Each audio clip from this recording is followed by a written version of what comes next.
Tartária, grande império que foi apagado da história oficial, do qual só temos vestígios de evidências em mapas antigos, e que também foi omitido nos registros históricos oficiais. Por uma estranha razão, o nome de tal império é chamado igual ao lugar bíblico, projetado como prisão para demônios, conhecido como Tártaro, ou Inferno.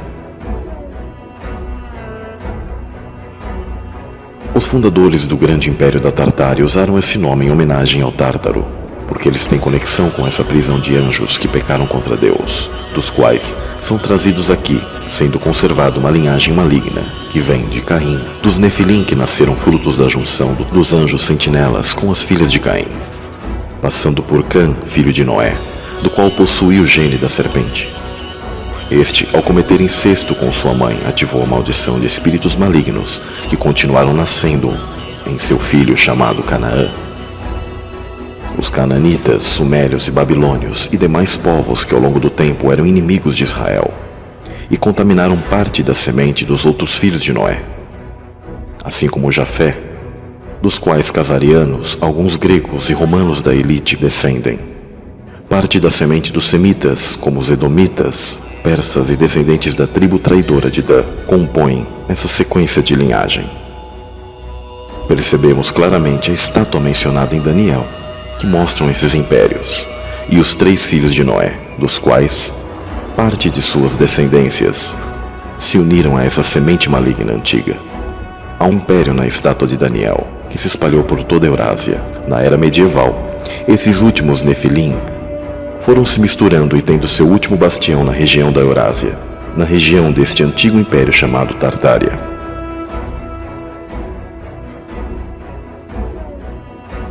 Hoje a semente da serpente é cada vez mais semelhante a nós. Apenas Deus, o Messias e seus anjos podem distinguir o joio do trigo. Tal descendência maligna compõe a elite mundial.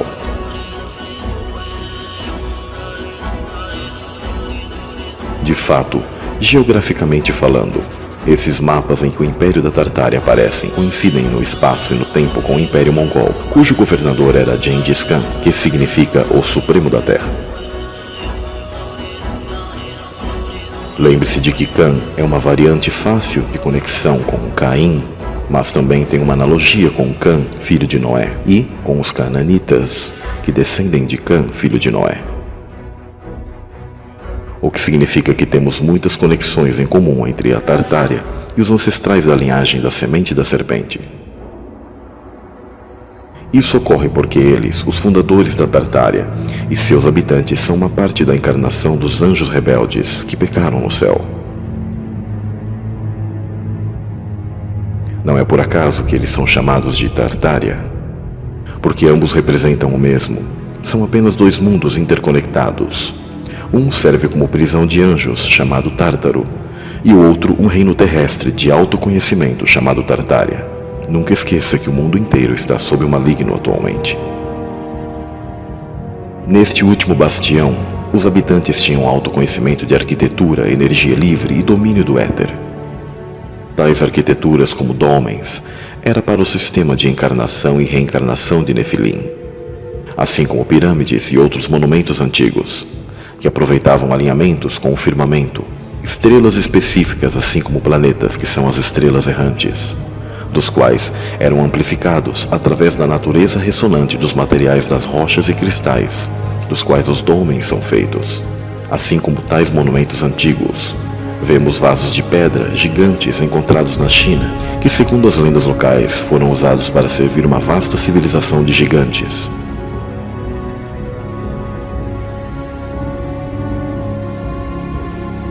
Assim como muitos dólmens espalhados pelo território russo,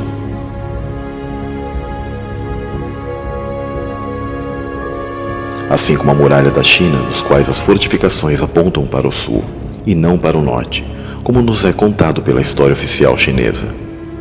É dito que a muralha foi construída para proteger a China dos povos nômades do norte, mas com certeza foi para defender-se dos povos Nefilim da Tartária, que foi se dividindo ao longo da história em vários países. Como já mencionamos, um dos mais famosos foi o Império Mongol.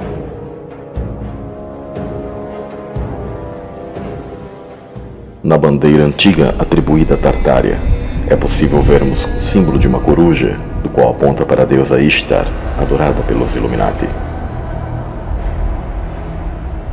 Assim como a figura de um Gryphon, que é uma entidade angelical como o querubim.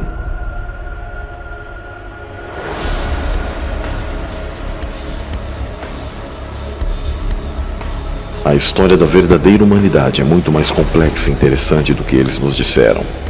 Temos evidências arquitetônicas de que uma civilização anterior muito avançada dominava toda a Terra. Centenas de catedrais de construção impossível quanto à tecnologia mencionada para nós desses povos, localizadas em nós de energia, que funcionavam como canalizadores de energia vindos do éter, que é energia sem fio gratuita para seus habitantes. Tais conhecimentos, Nikola Tesla chegou a redescobrir alguns. Vejamos essas conexões, por exemplo, com a Catedral de Notre Dame. Cimáticas. Círculos nos campos produzidos por entidades malignas chamadas de crop circles, dos quais erroneamente são atribuídos a extraterrestres. Essas entidades têm interesse total no homem, pois nós somos os verdadeiros templos de Deus, e tais entidades são parasitas da raça humana.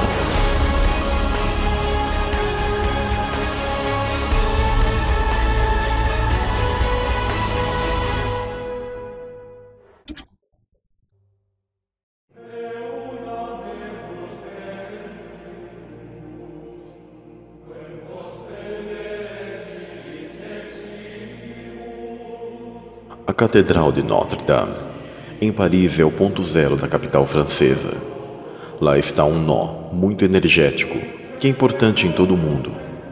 E sua arquitetura gótica é referência. Este estilo arquitetônico está espalhado em praticamente toda a Europa. Suas características mais proeminentes incluem o uso da abóbada em cruzaria e do arco botante, que permitia que o peso do teto fosse contrabalançado por contrafortes do lado de fora do edifício, dando maior altura e maior espaço para janelas. Outra característica importante foi o uso extensivo de vitrais e a rosácea para trazer luz e cor para o interior.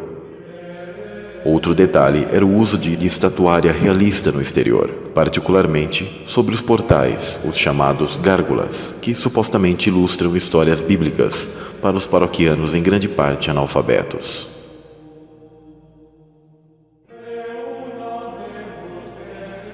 O estilo gótico ficou marcado em muitas catedrais europeias, entre elas a de Notre Dame, Colônia, Amiens, Santa Maria del Fiore. A maioria classificada como Patrimônio Mundial da Unesco, todas construídas entre os séculos XII e XIV. Muitas catedrais góticas caracterizam-se pelo verticalismo e majestade, denominando-se, durante a Idade Média, como supremacia e influência para a população.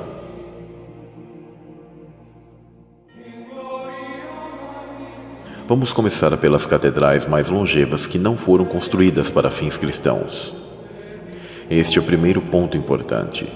Tenha em mente que estes majestosos lugares são mais como vórtices de energia localizados nos principais nós e linhas de cruzamento de linhas de lei e linhas telúricas do plano terrestre, por onde aponta uma atração de energia magnética. Por essa razão, essas catedrais estão localizadas estrategicamente nas grandes cidades. Muitas dessas catedrais estão cheias de esculturas como gárgulas, reptilianos, serpentes e demônios. E isso é porque eles têm uma origem mística e ritualística, que não há nenhum vínculo com Jesus e seus ensinamentos contidos na Bíblia. Sabemos que a catedral vem do latim cátedra, e isso significa trono. Mas quem se assenta neste trono? E por que todos eles têm portas de escadas gigantes e corredores de mais de 3 metros de altura?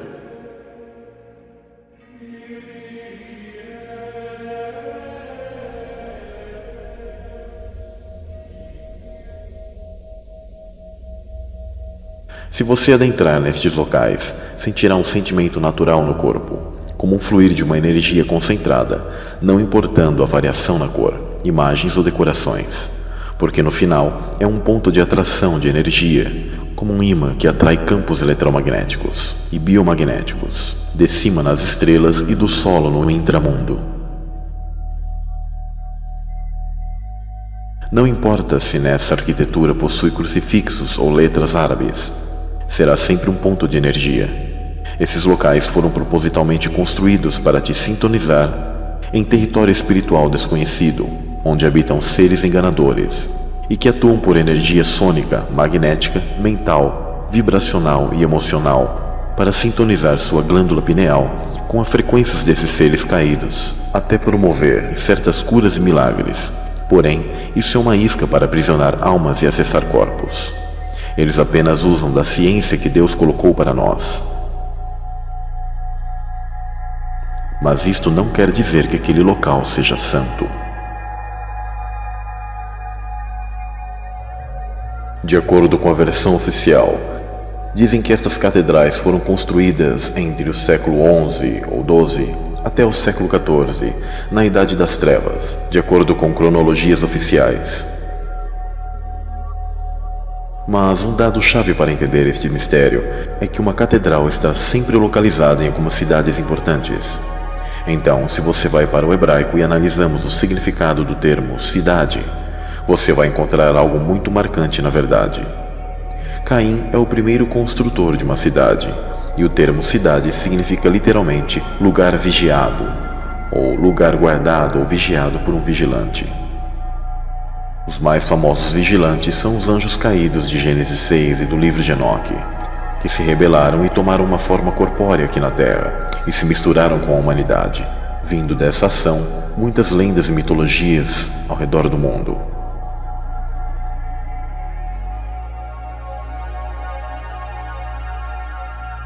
Um vigilante era um alto poder do céu. Querubins sempre foram associados a esta guarda, lugar guardado por um guarda.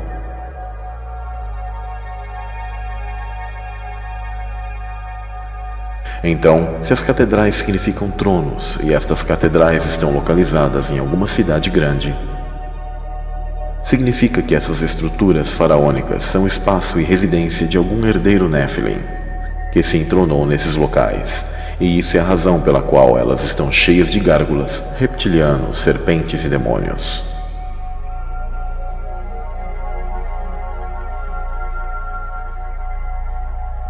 De acordo com o livro Haggadah da tradição judaica, os anjos caídos e os cananeus, isto é, a semente da serpente, fizeram um pacto mútuo para fazer um governo unido desde que ambos tinham os mesmos interesses desde os tempos ancestrais.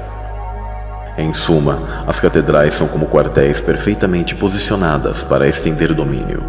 Sua arquitetura marca a diferença em qualquer cidade e representam o trono onde se governa. Há também um ponto de conexão com o antigo Império da Tartária, desde que seu design sempre foi para atrair energia etérica. As torres, campanários, cruzes, antenas, obeliscos, cúpulas e estupas são dispositivos geométricos para captarem e ampliarem e distribuírem energia espiritual e eletromagnética. Uma torre ou obelisco representa o masculino, com formato de antena para doação de energia. Uma cúpula representa o feminino e a receptora e amplificadora dessa energia. Não é à toa o Vaticano possui um obelisco no centro da Praça de São Pedro, que esta, por sua vez, possui um formato de útero. Washington, D.C. também possui essa mesma interação entre o obelisco e o Capitólio. Roma possui arquitetura semelhante. Este império se apoderou desses locais nas conquistas de Júlio César contra os celtas, naquilo que ficou conhecido como Guerras Gálicas.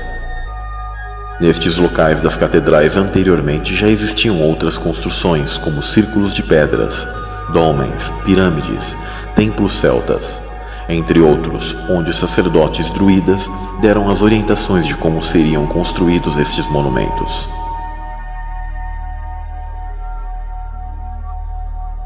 Os romanos construíram por cima e, posteriormente, os maçons, usando de geometria sônica interdimensional, ergueram essas catedrais travestidas com o cristianismo romano, mas que em seu interior está cheia de ossos secos e toda a imundícia.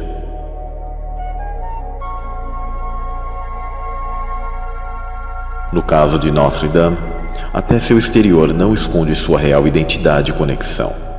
Quem guarda a Catedral Gótica de Notre Dame não são anjos, mas são os gárgulas, répteis e serpentes, que representam anjos caídos. O mais puro de alquimia, esoterismo, ocultismo, satanismo e misticismo, em seu estado mais concentrado. Notre Dame foi construída sobre ruínas celtas anteriores ao período romano.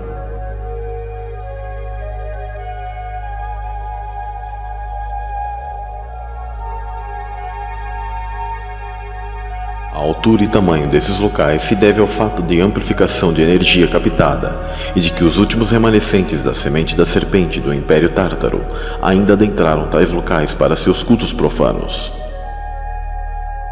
Os cruzamentos de energia da Terra são utilizados por feiticeiros e demônios, assim como grande parte da arquitetura antiga encontrada na Eurásia, ou Antigo Império Tártaro, frutos do antigo bastião Nefilim da Idade Média. Projetaram monumentos antigos e essas catedrais contemporâneas para a herança de seus filhos gigantes Néfilins. Por isso as portas e corredores de dimensões descomunais. De lá, as potestades governam e comandam os visitantes.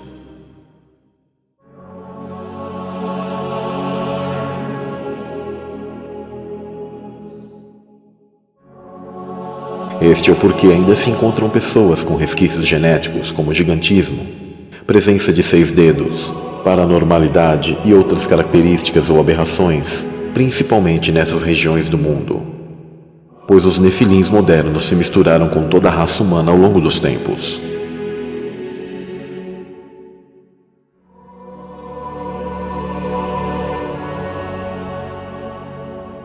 Também é possível encontrar objetos tanto ritualísticos como de uso comum desses últimos remanescentes da antiga semente da serpente, sempre presente na história humana.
Não cabe dúvidas quanto à existência da semente da serpente e seus resquícios genéticos e arquitetônicos, como de seus cultos a demônios.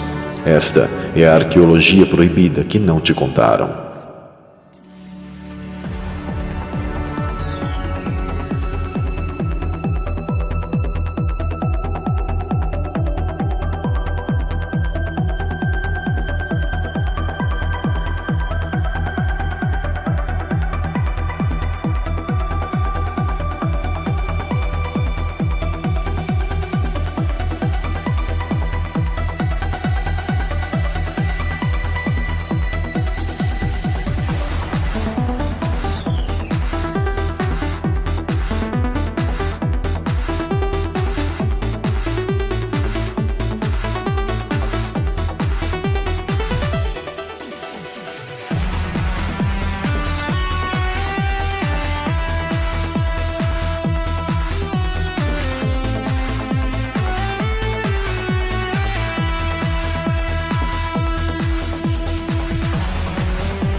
Repare que as rosáceas são no formato de mandalas. O termo mandala significa círculo, onde tudo parte de um ponto que emana radialmente em direções no padrão espiral Fibonacci, num campo de ondas e espirais.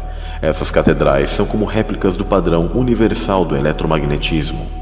Note que flores, ciclones, redemoinhos, tanto no ar como na água, possuem padrão no movimento do ciclotron em espiral. Em resumo, mandalas são vórtices de energia magnética e agem no modelo fractal. As catedrais fingem ser locais para cristãos, mas seu real propósito são para ser lugares de captação de energia e, para tal, utilizam de rituais, mantras, cânticos e energia emocional. O padrão de mandala e rosáceas estão na grade magnética da nossa realidade tridimensional, onde esse padrão rege a geomorfologia e processa que a energia, frequência e vibração moldem a matéria. A simática mostra que as frequências emitidas formam desenhos simétricos, onde o som processa padrões nas escalas musicais. Veja também as linhas do campo magnético de um ferrocel, que nada mais é do que uma lente, ferro fluido e iluminado, para que vejamos as linhas magnéticas.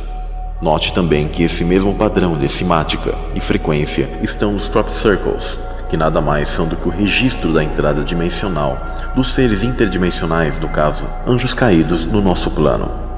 Por isso vemos esses padrões esculpidos nas catedrais, onde mostram a interação interdimensional de anjos caídos impressas fisicamente em nosso reino físico.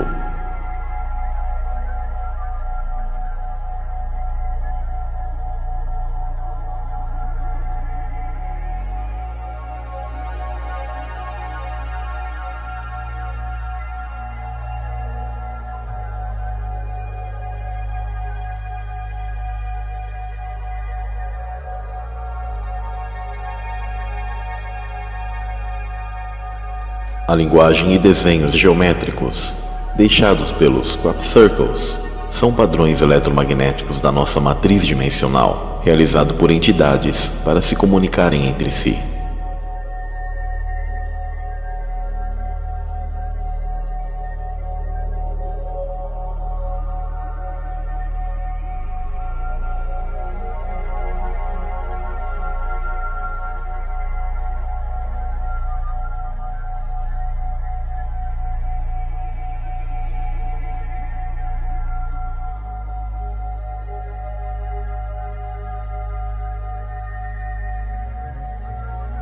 Assim como campanários representam o fractal da nossa cosmologia, a base arquitetônica das catedrais representam uma terra plana.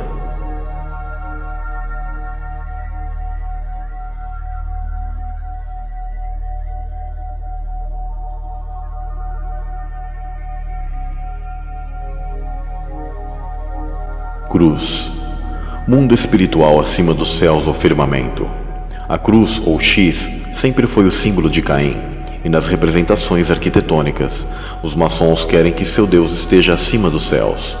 Faz menção ao pilar central, Axis Mundi, ou Monte Meru no centro-norte, local da antiga árvore cósmica, ou árvore da vida que foi cortada.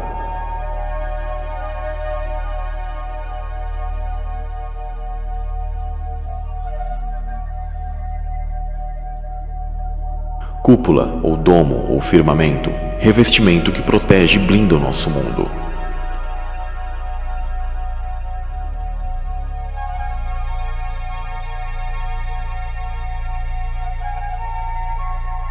Quatro cantos da terra, representado por 4 anjos.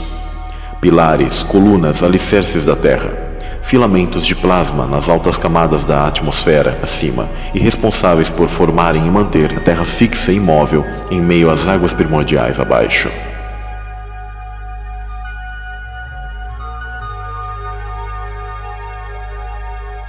Submundo ou Sheol, ou Hades, Geena, intramundo, local subterrâneo, onde estão as almas e os anjos caídos encarcerados, geralmente o local onde ficam o altar e os fiéis. Por isso a Bíblia expressa repetidamente para não adentrarmos nesses locais profanos.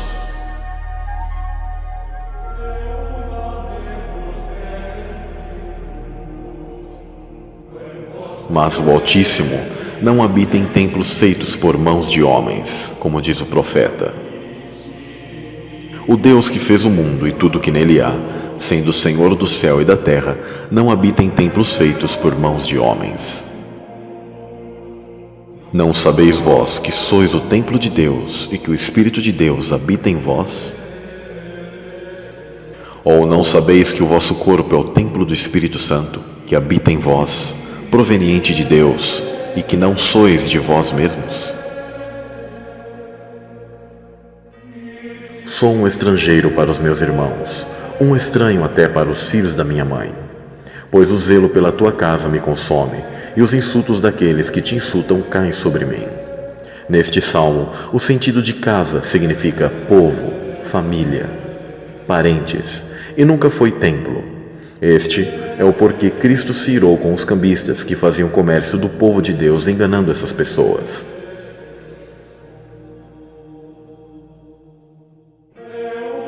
João 2, verso 17. Seus discípulos lembraram-se que está escrito: o zelo pela tua casa me consumirá. Ou seja, o cuidado, os ciúmes pelo seu povo lhe consumirá, e não sobre um templo. No decorrer da mesma passagem em que Cristo expulsou os cambistas que faziam negócio com as pessoas que são a casa de Deus, ele fala sobre o templo, sobre o verdadeiro templo aos fariseus, o templo de seu corpo.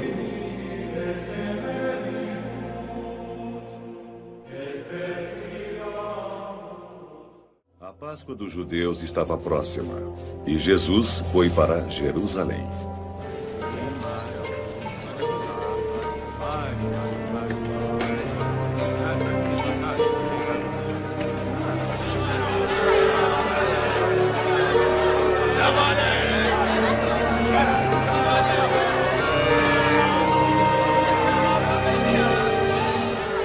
Lá no templo, Jesus encontrou os vendedores de bois, ovelhas e pombas sentados em suas mesas.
Tirem isso daqui!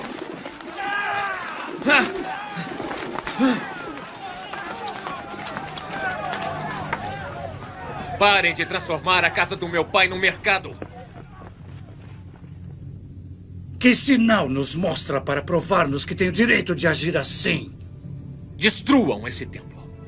E em 3 dias eu o levantarei.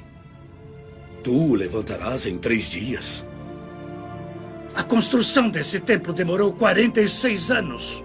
Mas o templo de que Jesus falava era o seu corpo.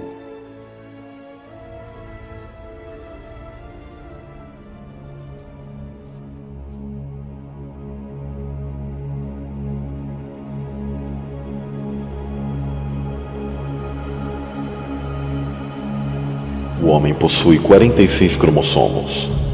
E os anos de edificação do templo foram 46 anos. Os templos sempre significaram o DNA humano, onde o Espírito de Deus habita.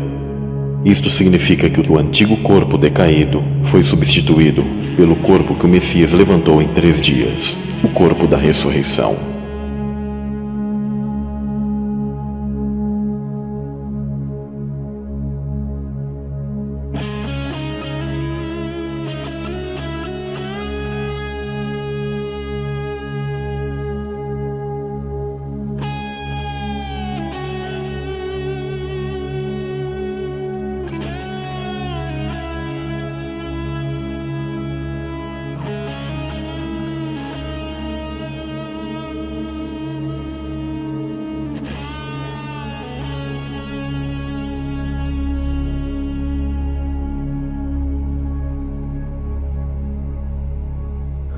tumba está vazia, pois ele ressuscitou.